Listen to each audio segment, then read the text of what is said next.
problemas com técnicos na intervenção de Paulo Ash. Assim que as condições estiverem restabelecidas, voltaremos a si. Vou então à África do Sul, falar com o jornalista José Gama. José Gama, muito boa noite, seja bem-vindo a este debate. Faço a mesma questão, está na África do Sul, a economia mais importante da região.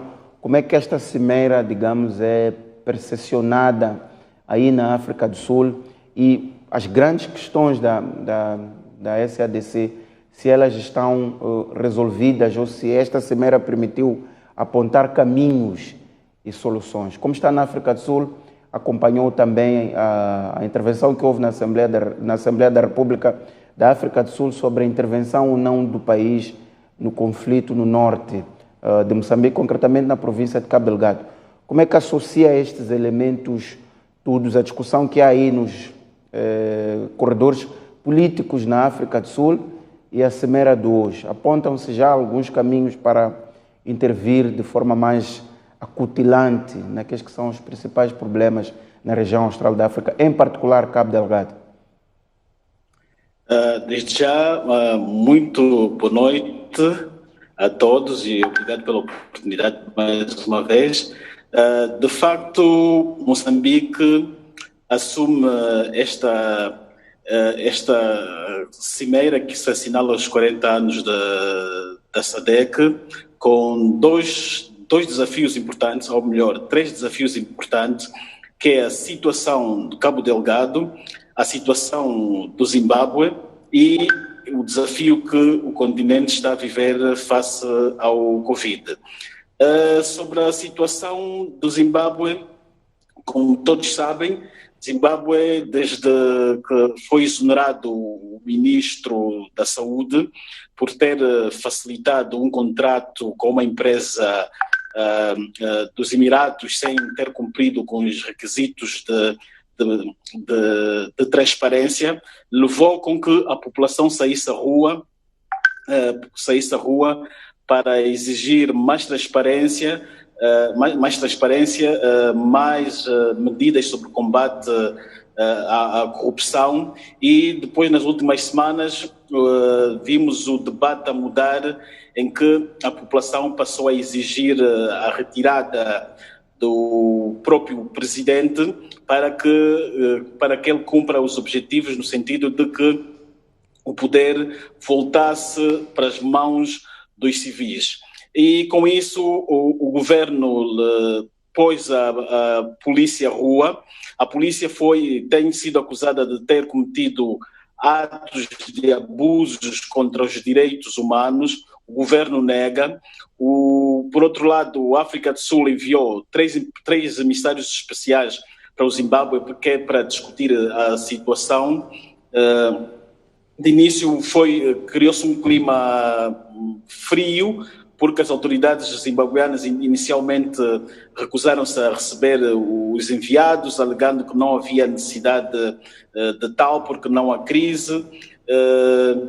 Depois, por fim, acabaram por aceitar recebê-los, mas com o condicionante de que estes emissários especiais não pudessem se reunir com os membros da oposição e alguns da sociedade civil. Esse é seguramente um dos desafios que a presidência de Moçambique encara em relação ao conflito que há no Zimbábue e que não se vê e nem há sinais ainda de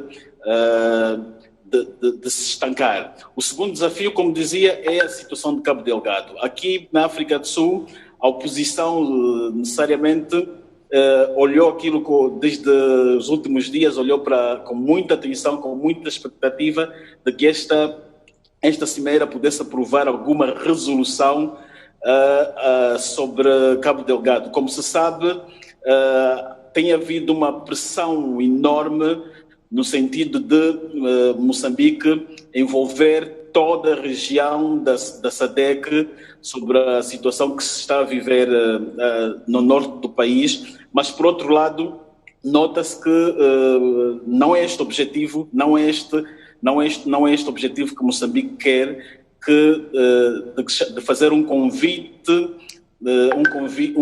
às forças da SADC ou dos países da SADC para que se envolvam no seu conflito. E ainda recentemente o próprio ministro do Interior de Moçambique fez um briefing a semana passada e notou-se que não está na agenda, não há interesse de envolver a SADC neste conflito, porque parece-me que Moçambique entende que há uma questão de soberania e também de próprio orgulho nacional, porque envolver forças externas, mesmo que sejam daqui da região, acaba por dar um sinal de fragilidade do exército moçambicano, acaba de, por outro lado, produzir uma mensagem de incompetência, não só o exército moçambicano, como as restantes forças de segurança e também os próprios serviços de inteligência.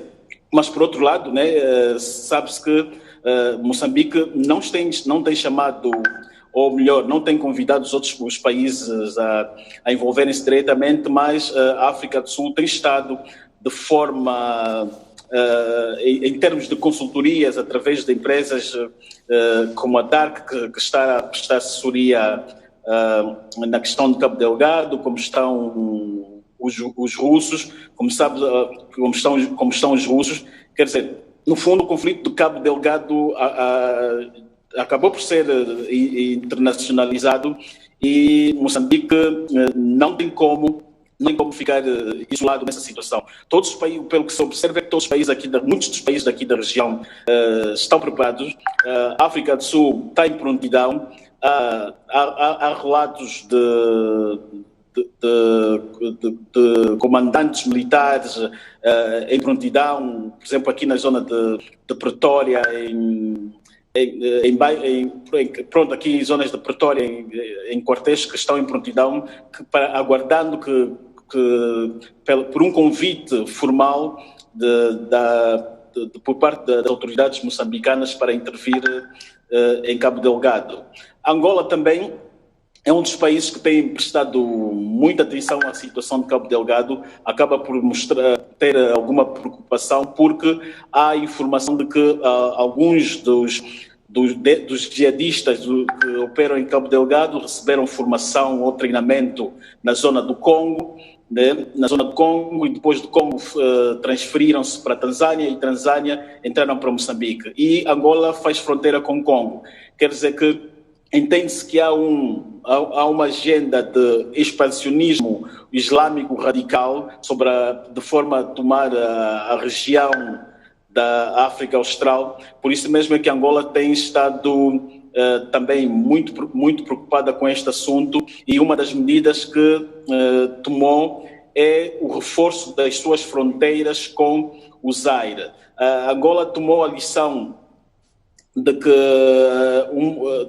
Cabo Delgado acabou por ser não necessariamente infiltrado, mas há os problemas da fronteira, há o problema da fragilidade das fronteiras entre Moçambique e Tanzânia, que permitiu esta mutação dos insurgentes. Né? Pronto, é um conflito que não podemos dizer que é necessariamente, que é 100% exportado, como as próprias autoridades moçambicanas recentemente disseram que tem estado a ocorrer um ataque que é de dentro para fora. Quer dizer que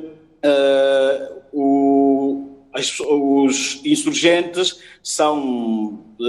não estão a vir de fora, são mesmo locais, e pelo que se percebe, há um apoio enorme também, que acaba por ser um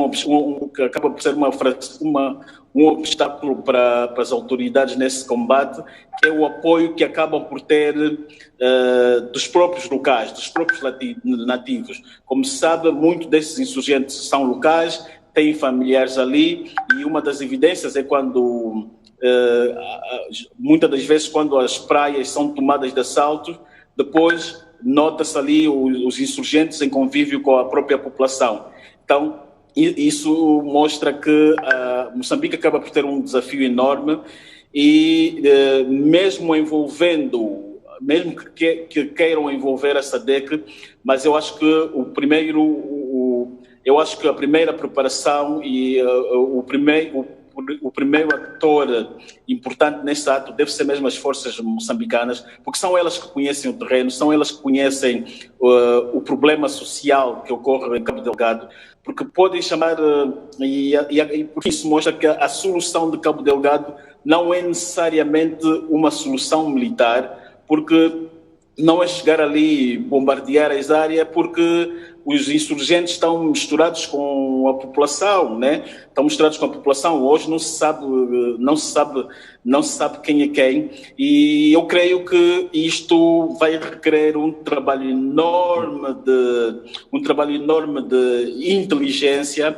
Os serviços de inteligência de Moçambique, o CIS, tem que ser nesse momento tem que mudar reforçar a sua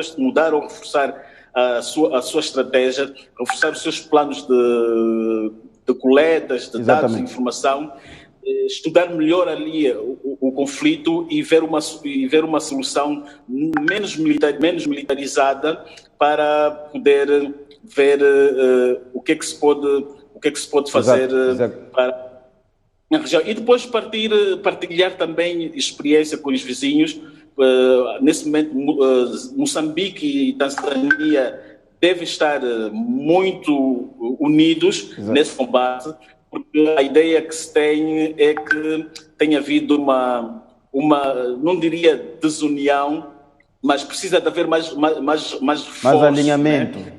Exatamente. Mais alinhamento, né? Por exemplo, há pequenos sinais que terão ocorrido que põem as pessoas assim na dúvida, como recentemente na entrega das cartas do novo embaixador da Tanzânia em Moçambique, que não fez nenhum pronunciamento.